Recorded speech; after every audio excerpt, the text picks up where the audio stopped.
चरण सेवा अखंडित. चरण फार महत्वाचे. रामायणामध्ये बघा, रामायणामध्ये ज्या वेळेस बघा ते अयोध्येतला प्रसंग नाही, प्रसंग आहे ज्यावेळेस भरतजी, बरं का, भरत तुमचं सांगतो, ज्यावेळेस भरतजी तीर्थराज प्रयाग प्रसन्न झालं भरताला माणसाच्या रूपामध्ये आणि हात जोडले, तीर्थाचा राजा प्रयाग प्रसन्न झाला माणसाच्या रूपामध्ये. भरतजी, मी तीर्थाचा राजा प्रयाग प्रसन्न आहे, तुम्हाला काय पाहिजे? धर्म अर्थ काम मोक्ष यापैकी तुम्ही काही मागा. त्यावेळेस भरतजी म्हणतात, जिस अर्थ ने अयोध्या में अनर्थ कर डाला वो अर्थ भी नहीं चाहिए. जिस धर्म का पालन करने के लिए मेरे भैया को 14 साल का वनवास मिल गया वो धर्म भी नहीं चाहिए. और जिस निर्वाण पद में मेरी प्रभु की प्राप्ति नहीं है वो निर्वाण पद भी नहीं चाहिए. और जिस काम ने मेरे पिताजी दशरथ जी को मार डाला वो काम भी नहीं चाहिए. तो भरत जी क्या चाहिए? त्यावेळी भरत जी म्हणतात, जन्म जन्म रति राम पद यही वरदान आन. जन्मोजन्मी फक्त मला माझ्या दादाची चरण सेवाच पाहिजे. म्हणून चरण सेवा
चरण सेवा अखंडित.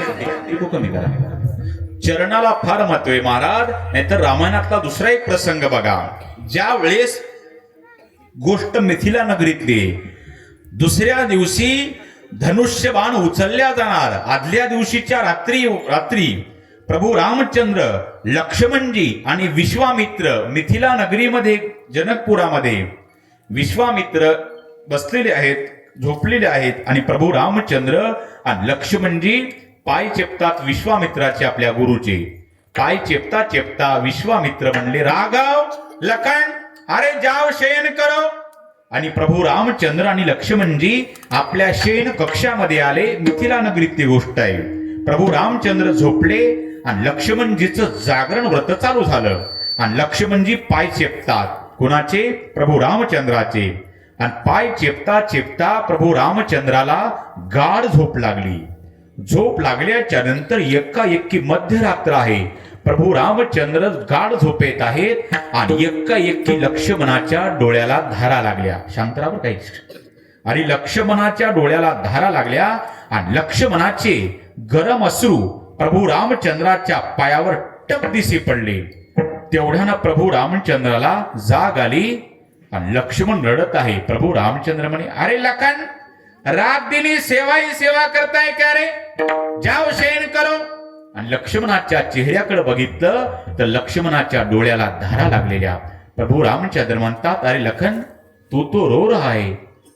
भैया आपको रोने का कारण बताया तो अच्छा नहीं लगेगा. अरे लखन, तू क्यों रो रहा है? भैया रोने का कारण मैंने बताया तो आपको अच्छा नहीं लगेगा. अरे लखन बोल, किस लिए रो रहा है? भैया कल आपके हाथों से धनुष्य टूटेगा. अरे ये तो बड़ी खुशी की बात है. आगे की सुनो भैया, कल आपके हाथों से धनुष्य टूटेगा. सीता जी आपको माला पहनाएंगी, वो आपकी पत्नी होगी, मेरी भाभी होगी. और मैं कल आपकी चरण सेवा करने आऊंगा तो भाभी दरवाजे पे खड़ा रह के बोलेगी, लखन भाग जाओ यहां से, चरण सेवा करने का पूरा अधिकार मेरा है. तो भैया कल से मुझे आपकी चरण सेवा नहीं मिलने वाली. तो तो चरण सेवा करने के लिए मेरी अंतिम रात है, इसलिए मैं रो रहा हूं. एवढ्या एका शब्दानं प्रभू रामचंद्राच्या डोळ्याला धारा लागल्या.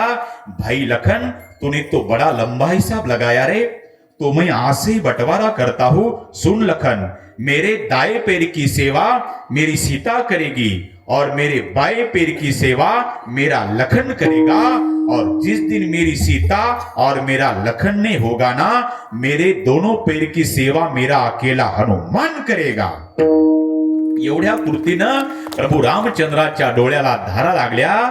विचार करा, सावत्र भावे दुसऱ्या दिवशी भावाचं चरण सेवा भेटत नाही म्हणून सावत्र भावा करता चरण सेवा भेटत नाही म्हणून रडतो. आणि इथं सक्का भाऊ ईदभऱ्या बांधासाठी घशात कुऱ्हाडी घालतो. त्यावेळेस प्रश्न निर्माण होतो, नेमकं रामायण झालं तरी कुठं होतं. या बंधू प्रेमाची आज नितांत गरज आहे. अरे विचार करा, कल्पना करा, आपला भाऊ, अरे बंधू प्रेमा इतकं प्रेम कुठं नाही बघा. अरे मित्र पैशानं भेटतील पण भावाची खरेदी होणार नाही. जब पास तुम्हारे पैसे तब सब पूछते हे कैसे. आणि एकदा पैसे संपले की कैसे म्हणणार आपल्या जवळ थांबणार नाही. अपने भी पराये हो जाते हैं, अपने भी पराये हो जाते हैं जो अपने खास होते हैं, और पराये भी अपने हो जाते जब पैसे पास होते. त्यांना बोलवायची गरज नाही, पण बंधूचं प्रेम हे मित्र देऊ शकत नाही. नाहीतर कल्पना करा, तुम्ही तुमच्या भावापेक्षा तुम्ही 10 वर्षांना लहान आहात, भाऊ 10 वर्षाने मोठा आहे आपल्यापेक्षा, त्याला 2-4 मुली आहेत, तुमची परिस्थिती चांगली, तुम्ही अख्खा जालन्या फिरून येता बुलेट गाडीवर, पांढरे कांजीचे कपडे घालून फिरता, आणि तुमचा भाऊ बिचारा धोतर घातलेला गरीब, 2-4 मुली त्याला, आणि मुलगी आजारी पडली, तिकिटाला पैसे नाही, पायी गेला जालन्याला, आणि स्टँडवर एक मारवाडी समाजाचे शेठजी भेटले. शेठजी, तुमच्या पाया पडतो, फक्त 200 रुपये द्या, माझी मुलगी आजारी पडली, तिकिटाला पैसे नाही, तुमच्या पाया पडतो, आयुष्यभर रखवाली करतो, फक्त 200 रुपये द्या. आणि इकडे एक भाऊ 200 रुपयाच्या पुड्याचा चोरडा मित्रांकरता त्याच जालन्याच्या स्टँडवर करतो, आणि एक भाऊ 200 रुपयाकरता शेठजीच्या पाया पडतो. पण त्याच वेळेला त्या कांजीच्या कपड्यावाल्या भावाला जर कुणी आईवरून शिवी दिली तर एकाही मित्राला वाईट वाटत नाही का? त्याची आई वेगळी, आपली आई वेगळी, आपल्याला काय करायचंय. पण तुम्ही तुमच्या भावासोबत 10 वर्ष झालं बोलत नाही. अरे असू द्या फाटक्या कपड्याचा, बिगर चपलाचा, पण तुम्हाला मायवरून दिलेली शिवी त्यानं ऐकू द्या. ताड ताड ताड ताड वाघासारखा येईल, आणि शिवी देणारा तर थोबाड पडल का? हे प्रेम मित्र देऊ शकत नाही. आणि ते बंधूचं बंधूवर प्रेम कसं असावं याकरता रामायणातील पात्रांचं चिंतन करायचंय. सख्खे नाही सावत्र भाऊ आहेत, राम कौशल्याचा, लक्ष्मण सुमित्रेचा, आणि भरत कैकेयीचा. पण सावत्र बंधूसाठी सख्या मातेचा धिक्कार करतो, त्याचं नाव आहे भरत. म्हणून आज या गोष्टीची नितांत गरज आहे बघा. नाहीतर विचार करण्यासारखी गोष्ट मी नेहमी सांगत असतो, ज्याला परमार्थातलं राजकारणातलं काहीच माहित नाही ते पण बढाया मारत. धनंजय मुंडे साहेबांना आणि पंकजा ताईनं एकत्रित आलं पाहिजे. उद्धव ठाकरे साहेबांना आणि राज ठाकरे साहेबांना एकत्रित आलं पाहिजे. अजित दादानं आणि सुप्रिया ताईनं एकत्रित आलं पाहिजे. पण त्यांच्या अगोदर तुमच्या माझ्या बापानं चुलत्यानं एका जागी आला पाहिजे. याची खरी गरज आहे बघा. अरे हे टिकलं बघा. काही भाऊ इतके एकत्रित राहतात महाराज, त्यांचे बर का ते म्हातारे झाले, त्यांच्या मुलालाही सुना आल्या तरी एकत्रित राहतात. तर माझ्यासोबत आमचे शिवम भाऊ आले, त्यांनी चुलत्याचं वडिलांचं नाव कोरले हातावर. बघा विचार असे, हे बंधू प्रेमाची आज नितांत गरज आहे बघा. नाहीतर विचार करा, आज आपल्या देशामध्ये बघा रक्त रक्तावर ज्यावेळेस उलटतं त्यावेळेस महाभारत घडतं, पण रक्त रक्तावर ज्यावेळेस प्रामाणिक वागताना त्यावेळेस रामायणच घडतं. नाहीतर रामायण सांगायचं म्हणल्यावर 7 दिवस लागतात, बरोबर आहे का? आणि मी परवडणार पण नाही, बरोबर आहे का? बघा, मग तुम्हाला एकाच वाक्यात कशाला म्हणतात रामायण आणि कशाला म्हणतात महाभारत एकाच वाक्यात सांगतो बघा. झोपू नका, एकाच वाक्यात काम तमाम, बरोबर आहे का? कशाला म्हणतात रामायण सांगायचं म्हणल्यावर 7 दिवस लागतात, आणि महाभारत सांगायचं म्हणल्यावर लागतील 2-4 वर्ष. पण एकाच वाक्यात रामायण महाभारत सांगतो. कशाला म्हणतात रामायण, कशाला म्हणतात महाभारत. माझ ते माझ आणि दादाचं तेही माझं, याचं नाव महाभारत आहे. कळलं का महाभारत? आणि कशाला म्हणतात रामायण? दादाचं ते दादाचं आणि माझ तेही दादाचं, याचं नाव रामायण आहे. कळलं ना? माझ ते माझ आणि दादाचं तेही माझं, याचं नाव दुर्योधन आहे. आणि दादाचं ते दादाचं आणि माझं तेही दादाचं, याचं नाव भरत आहे. या बंधुप्रेमाची आज नितांत गरज आहे. म्हणून आज आपल्या देशामधली अखंडता टिकवायची असेल तर आधी आमच्या महाराष्ट्रात एकता असली पाहिजे. महाराष्ट्रातली एकी टिकायची असेल तर आधी आमच्या जिल्ह्यात एकता असली पाहिजे. जिल्ह्यातली एकी टिकायची असेल तर आधी आमच्या तालुक्यात एकता असली पाहिजे. तालुक्यातली एकी टिकायची असेल तर आधी आमच्या गावात एकता असली पाहिजे. गावातली एकी टिकायची असेल तर आधी आमच्या घरात एकता असली पाहिजे. आणि घरातली एकी टिकायची असेल तर बंधूचं बंधूवर नितांत प्रेम असलं पाहिजे. आणि ते कसं असावं याकरता रामायणच ऐकलं पाहिजे. रामायणात पात्रांचा विचार करा. नाहीतर हे बघा, हे मंडळ गावोगावी बर का, कोणतं कावळे मंडळ. कावळे का? जखम तिथं टोच मारणार कावळ्याची जात. तसं दोन भावाचं चांगलं चाललेलं दिसलं आणि प्रगती दिसली, तो कावळा टपून बघा. तो 27 वर्ष कावळे अण्णावाचे म्हणणं बरं का? नाही, तुम्ही बरोबर त्यांच्यावर असाल. बरोबर आहे का? आमचे काही तिकडे मित्र विठ्ठल महाराज कावळे असं झालं बघा. ते नका डोक्यात आणू बघा, नाही का? अहो ते कावळे आपण जरी बगळे असतो, आपण काय धुत्या तांदळायचे का? विठ्ठल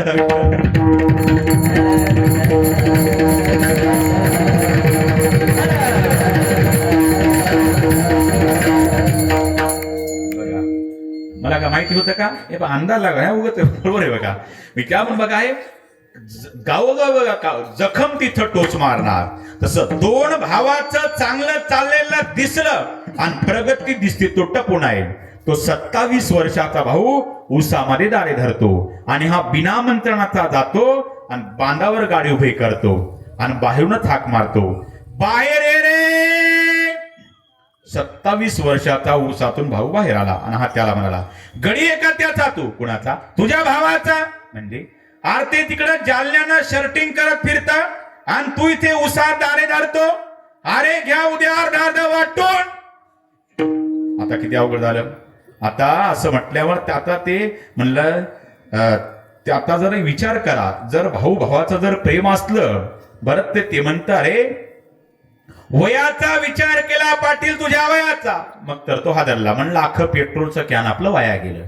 वयाचा विचार केला, माझ्या वडिलाच्या वयाचा म्हणून तुझा मी मान राखतो, पण आज सांगण्याची बारी हात तुला सांगतो. अरे लहानपणी आमचे मायबाप मेले, आम्हाला नात्या गोत्याचं कुणीच नाही. काका नाही, काकी नाही, मावशी नाही, आत्या नाही, मामी नाही, कुणीच नाही. गावकऱ्यांनी वर्गी म्हणून आमच्या माय बापाचा दावा 13वा उरकून दिला. आणि 13वीच्या दिवशी माझ्या 15 वर्षाच्या दादाच्या गळ्याला मी पडून रडलो. माझा भैया म्हटला, काळजी करू नको, अरे मायबाप पेले म्हणजे मोठा भाऊ बाप असतो, तुला काही कमी पडू देणार नाही. माझ्या 15 वर्षाच्या दादानं तिकडं दुसऱ्याच्या हमाल्या केल्या, दुसऱ्याचे गुरं वळले आणि मला पुण्यात शाळेत शिकायला टाकलं. योगायोग माझ्या भावाचं लग्न जुळून आलं. गरीब घराण्यात पण माय सारखी वहिनी भेटली. तिने ठरवलं मी परिसरातले धुणी भांडी करल, पण माझ्या दिराला पदवीधर करून दाखवल. वहिनी तिकडं मोलकरीण झाली, दादा तिकडे हमाल झाला. त्यावेळेस माझ्या इतका गावात कोणी शिकला नव्हता. त्या दोघांना असं वाटायचं आमच्या कष्टाचं पांग फेडल, याला एखादी मोठी नोकरी लागल. माझा दादान वहिनी अख्ख्या तालुक्यातल्या पुढाऱ्याच्या पाया पडले, पण एकाही बैमान पुढाऱ्याला आमची दया नाही आली. आता मी इथं उसात दारे धरतो, याला माझा दादा काय करल. वयाचा विचार केला पाटील तुझ्या वयाचा, माझ्या वडिलाच्या वयाचा म्हणून तुझा मी मान राखतो. नाहीतर परत जर गावागावात जर भावाभावात जर भांडणं लावशील तर जोड्यानं थोबाड फोडतो तुझं. म्हणून हे हाणल्याशिवाय गाव सुधरत नाही बघा. या बंधू प्रेमाची आज नितांत गरज आहे बघा. नाहीतर विचार करा, रामायण आदर्श ग्रंथ का ठरला? अरे सावत्र भाऊ आहे, पण दुसऱ्या दिवशी सावत्र भावाची चरण सेवा भेटत नाही. म्हणून आदल्या रात्री सावत्र भावा करता रडतो आणि ते सख्खा भाऊ ईदभऱ्या बांधासाठी सख्या भावाचा खून करतो. रामायण आपल्याला याच्या करता ऐकायचंय. म्हणून काय केलं, लक्ष्मणानं चरण सेवाच केली बरं का. भरतानं चरण सेवाच केली. इतकं चरण सेवेला महत्व आहे बघा. बघा चरण सेवा, चरण चरण, ही चरण चरण काय भानगडे बघा. रामायणाचाच एक प्रसंग आहे बघा. चरण कशाला म्हणतात रामायणामध्ये बघा. एकदा प्रभू रामचंद्र आणि सीतामैया दाट वटवृक्षाच्या झाडाखाली बसले बघा. लक्ष्मणजी कंदमुळं आणायला गेले. मी तिथंच होतो बरं का त्यावेळेला, म्हणून सगळ्या भानगडी तुम्हाला सांगतो. आणि प्रभू रामचंद्र आणि सीतामैया दोघांचं संभाषण चाललं. प्रभू रामचंद्र आपल्या पायाकडे बघतात, सीतामैया आपल्या पायाकडे बघतात. सीतामैया म्हणतात, प्रभूजी चरण मेरे अच्छे. प्रभू रामचंद्र म्हणतात, नाही देवी चरण मेरे अच्छे, नाही प्रभू चरण मेरे अच्छे, चरण मेरे अच्छे. असं करता करता लक्ष्मणराव आले. तितक्या 10:15 वाजले बघा. आणि मग 10:15 आणि मग लक्ष्मणजीला प्रभू रामचंद्र म्हणतात, अरे लखन तुम्हारी भाभी बोलती है चरण उसके अच्छे, मैं बोलता हूं चरण मेरे अच्छे. तू बिरागी संत है, सही निर्णय देने वाला, बोल चरण किसके अच्छे. लक्ष्मण जी बोले, भाभी भैया आपस में समझौता कर लो, भैया को गुस्सा आएगा नहीं तो भाभी को गुस्सा आएगा. नहीं लखन तू बिरागी संत है, बोल चरण किसके अच्छे. आता लक्ष्मण राव हुशार. लक्ष्मणाने काय केलं तर माझ्याकडे बघा, खाली बघ, खाली माझ्याकडे बघा, बघितल्याशिवाय तुम्हाला मेळ लागणार नाही. काय केलं लक्ष्मणानं, उजव्या साईडला बसल्या होत्या सीतामैया आणि डाव्या साईडला होते प्रभू रामचंद्र. लक्ष्मणानं काय केलं, बोर्ड दाखवलं सीतेच्या चरणाकडे आणि बघितलं रामाच्या चरणाकडे. आणि लक्ष्मणजी काय आता इकडे कोणी, सीतामैया, बोट कोणाकडे दाखवलं, सीतामैयाच्या चरणाकडे आणि बघितलं कोणाच्या चरणाकडे, रामाच्या चरणाकडे. आणि लक्ष्मणजी म्हणले, ये चरण से ये चरण अच्छे है. कृती बघितली तुम्ही, काय केलं, बोट तिकडे दाखवलं आणि तोंड इकडे केलं. ये चरण से ये चरण अच्छे है. आता हिंदीमध्ये सेचे 2 अर्थ होतात. से म्हणजे पेक्षा आणि से म्हणजे मुळे. यांच्यापेक्षा हे चांगले आणि यांच्यामुळे हे चांगले, बरोबर आहे का. पण यांनी पेक्षा अर्थ लावला. लक्ष्मणजी काय म्हणले, ये चरण से ये चरण अच्छे है. भाभी खुश हो गई. शाबाश लखन, शाबाश लखन, सही निर्णय देने वाले विरागी संत है, शाबाश लखन. भाभी आप भी ज्यादा खुश मत हो जाइए, मेरे भैया के चरण है इसलिए आपके चरण है. अगर मेरे भैया के चरण नहीं होते भाभी तो आपके चरण को चरण कौन कहता. अब भाभी नाराज हो गई, भैया खुश हो गए. शाबाश लखन, शाबाश लखन, सही निर्णय देने वाला विरागी संत है. भैया आप भी ज्यादा खुश मत हो जाइए, आपका आचरण है भैया इसलिए आपके चरण है. आपका आचरण नहीं होता भैया तो आपके चरण को चरण कौन कहता भैया. म्हणजे ज्याचं आचरण त्यांचे चरण, बरोबर आहे का. पंढरपूरच्या विठोबाचे काळे, अरे देवाचे काळे जरी असले त्यांचे ते चरण आहेत. आपले पांढरे असू द्या, पांढऱ्या पायाच्या, बरोबर आहे का.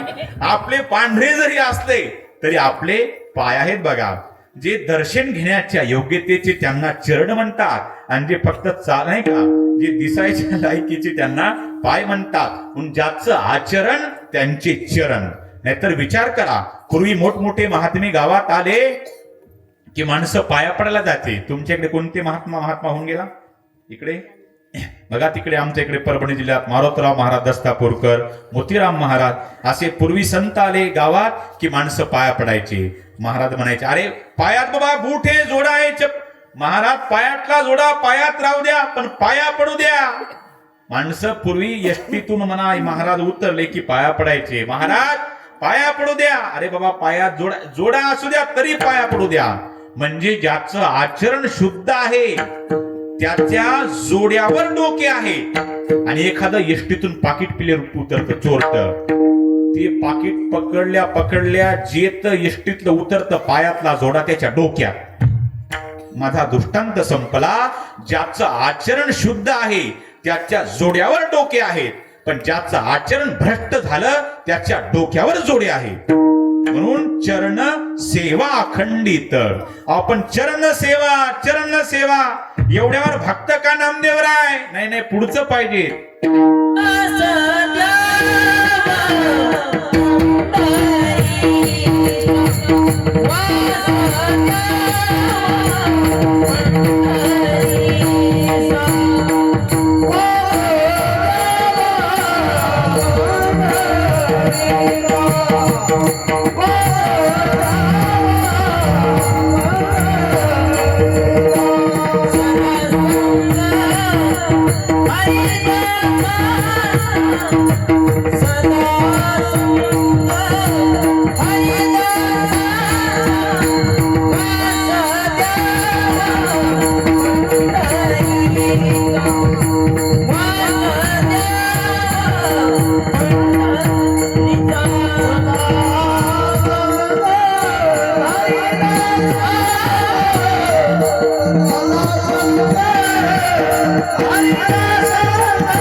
चरण सेवा तेवढ्यावर भागत का?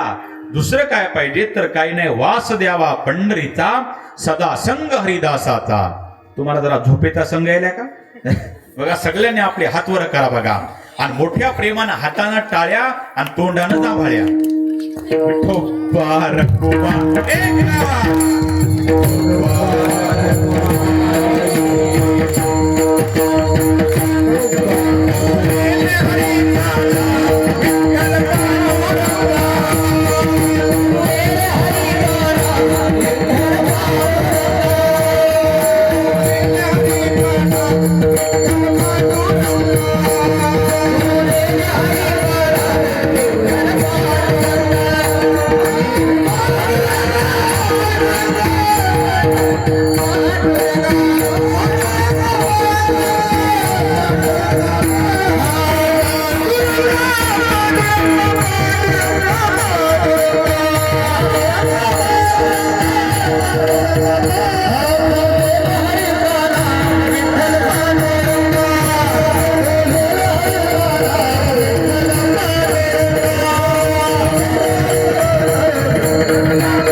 एक काही काही टाळ्या वाजवल्या आणि काहीने देवाचं नाव घेतलं. बरं का, आता जेवताना असंच करायचं, घास घ्यायचा तोंडच उघडायचं नाही. बरोबर आहे का? काही टाळ्या वाजवल्या आणि काही देवांना नाव तुम्हाला. बरं का, बघा बघा, नाही काही म्हण टाळ्या वाजवत नाहीत. बघा, टाळी कीर्तनात टाळी वाजल्याच्या नंतर आपलं पाप जातं. बरं का, एक बहादर उठला, कुठं जातं? म्हणजे जे वाजवत नाही त्याच्या डोक्यावर जातं. एक म्हणलं हे नाही पटलं, म्हणलं दुसरं सांगतो. मग चाय की शोभा प्याली से भोजन को शोभा थाली से, बगीचों को शोभा माली से, झगड़ों की शोभा गाली से, ससुराल को शोभा साली से और कीर्तन को शोभा टाली से. होते का? बघा, आपण ते मुलातले संस्कार असतात. बघा, आपल्या भागाला संस्कार आहेत. काही ठिकाणी कीर्तन नाही, भजन नाही, कशाला मेळ नाही. काही भागातले अवघडे महाराज.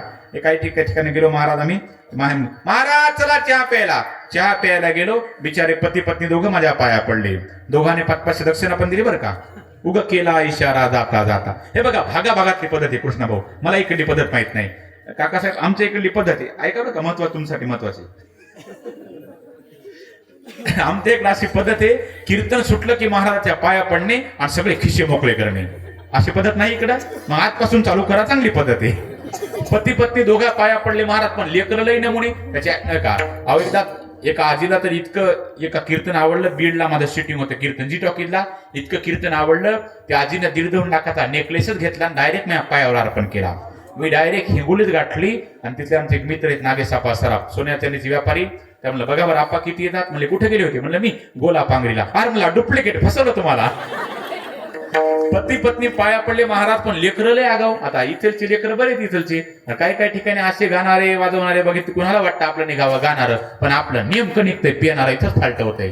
बरोबर आहे का. इथलचे लेकरं बरेच. काही काही ठिकाणी लेकरं लय आगाव आहे. त्याची आई म्हणते पड पाया, ते नाही पाहिजे. पड अरे महाराज हिंगोलीहून आलाय. म्हणलं मावशी कोणत्या शाळेत शिकल्या. महाराजने इंग्लिश स्कूल. म्हणलं सांग बरं, ये फॉर म्हण येडी बाबू. आता आईला संस्कार लेकर लागतील का. काही काही माणसाला भलता इंग्रजी बोलायचं नादव. तिकडे माझी सिल्लोडला कथा होती बघा, घडली खोटी घटना, खरी बरं का. नाव नंतर सांगतो महाराज. आमचे मित्र एक तबला वाजवा सोबत होते, त्याला भलता इंग्रजी बोलायचा नाद होता. सिल्लोडला माझी कथा होती आणि त्याला येत नव्हती, उगाच काही बोलून बघायचं. आणि तुमचं म्हणत नाही दुसरी. आणि मग ते आम्ही जेवायला बसतो. आता काही काहीला जेवणामध्ये वरण जमत नाही. वरण खाल्ल्यावर ते जळजळ होती, मळकी होती, उलटी होती, ऍसिडिटी होती इंग्रजी भाषेत. आता त्याला ऍसिडिटी म्हणता येत नव्हतं. त्यानं सरळ सरळ म्हणायचं का नाही, मला ताई वरण नका वाढू, मला मळकी होती, जळकी होती, मळमळ होतं, उलटी होती.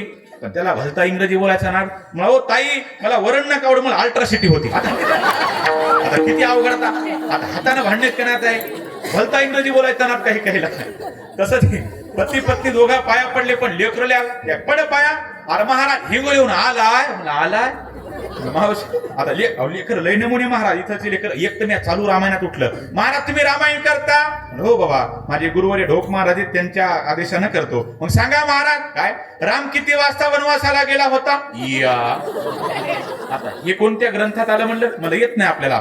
सोपं गणित म्हणले महाराज, राम 9:15 वनवासाला गेला. किती 9:15. म्हणलं कोणत्या ग्रंथात आलं. ग्रंथ काय करता माझ्याकडे बघा. म्हणला वनवास उलट वाचा. म्हणला 9:15 जमलं. म्हणला आता लई लेकर नमुनी. एक तर कार्टम्या चालू कीर्तनात उठून चालू कीर्तनात एकानं पुडी फोडली. अरे म्हणलं कीर्तनात पुडी खातो का. बापाला भेट नाही तुला भेटो का. म्हणला तितक्यात त्याचा बापाला आणि त्यानं पुडीचा हात मागे केला. म्हणलं आता कसा बापाला भेला. बापाला भेल म्हटला ती आलं की यातली अर्धी हंत म्हटला. आता काय करता. अहो लई लेकर नमुने. एकदा तर शिक्षक लेकर इथं बरे आहेत बघा, तुम्ही चांगले तरी बाबा. एक तर का लेकर ते शिक्षण अधिकारी शाळा तपासायला आले. आता शिक्षक म्हणले, शिक्षण अधिकारी म्हणले शिक्षकाला, सर तुमच्या वर्गातला हुशार विद्यार्थी कोणता आहे. सर म्हणले ते अमुक अमुक. उठ रे बाळ सांग 30-30. ते म्हणतं सर 30-30-80. इंडिकेटर लागली की शिक्षकाची. 30-30-80.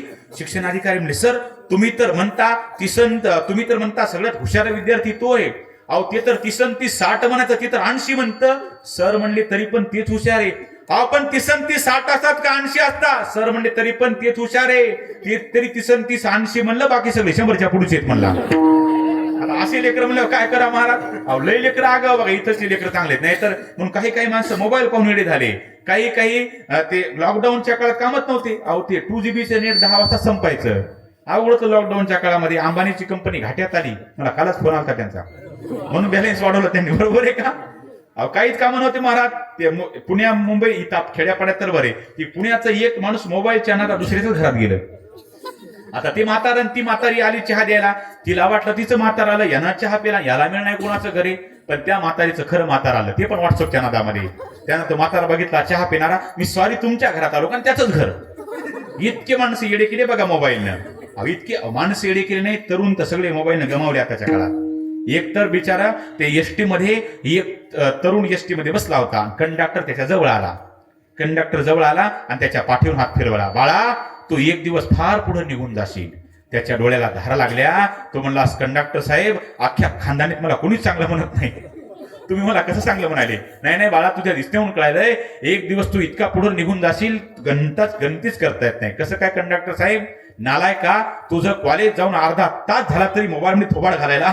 तू काय मागे असेल का लय पुढे निघून जाशील. आता अशी लेकर पाया पडतील का. त्याची आई म्हणती पड पाया. इकडून तिकडून आईनं आणला ह्या पायावर बोला पुंडलिकानासं देशी आदळलं. आता पप्पा ड्युटीवर, मम्मी स्वयंपाकघरात, आता फक्त बैठकीत मीन बंडिया. इमानदारी धाम सुटला, म्हणला आता हनतय आपल्याला. माझ्याकडे लाल डोळे करून बघू लागलं. मी त्याला भेद भेद म्हणलो, बंडू तू बोलणं कर म्हटला, तुझं माझं 8:30 वाजल्यापासून पटत नाही. म्हणलं आता काही खरं नाही. त्याने एवढा दगड घेतला. म्हणलं आता आपली पुण्यतिथी झाली. मी घाबरून गेलो, त्या मावशीला आवाज दिला. म्हणलं मावशी, तुमच्या बाळाला धरा बघा, मला ते मारते बघा. ती मावशी म्हणली माय महाराज ते तसंच आहे बघा म्हणली. गेल्या वर्षी तुमच्यासारखे महाराज चहा प्यायला बरोबर आणि त्या बंड्याला मरस्तर आणले. आता मला काय हेल्मेट घालून येऊ? लय लेकरा कसे हसते असं लागतंय कीर्तन. बरोबर आहे का? ते लोक रामायण सांगितलं झोपा येऊ लागल्या. लय अवघड आहे. विचारतो तरी बरं आहे. अहो काही काही गावात कोण्या देवाचं सांगा, कोण्या भूताचं सांगा, काही काही माझ्या नुसती असे पाहतात. अवघड आहे महाराज. एका गावात कीर्तनाला बसतो, ते पुढे बसतं हस ना रड ना. म्हणलं आपलं आजचं कीर्तन फेल गेलं. पण कीर्तन सुटल्यावर कळलं ते बहिरं निघलं आणि अख्खं कीर्तन त्याच्याकडे बघून केलं. 2 तर नमुने मग जायची वेळ झाली गावाकडे. गाडी जवळ आले, हसू लागले. म्हणलं काय झालं? गाडीचा काच खाली घेतला. म्हणलं काय झालं? तुमच्या कीर्तनातला जोक मला आत्ता कळला. म्हणलं बरा मस्त गेल्यावर कळला नाही. विठ्ठल विठ्ठल.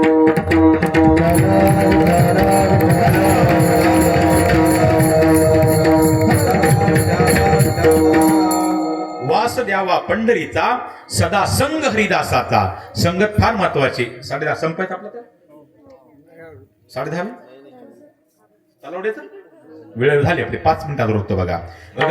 वास द्यावा पंढरीचा सदा संग हरिदासाचा. संघ फार महत्वाचे. आत्ताच्या काळामध्ये बघा, जेवढे जेवढे माणसं घडले ते संगतीनच घडले आणि जे जे बी घडले ते संगतीनच बी घडले. बरोबर आहे का? संगत किती महत्वाची. तुम्हाला जास्त डोके लावायला वेळ देत नाही मी.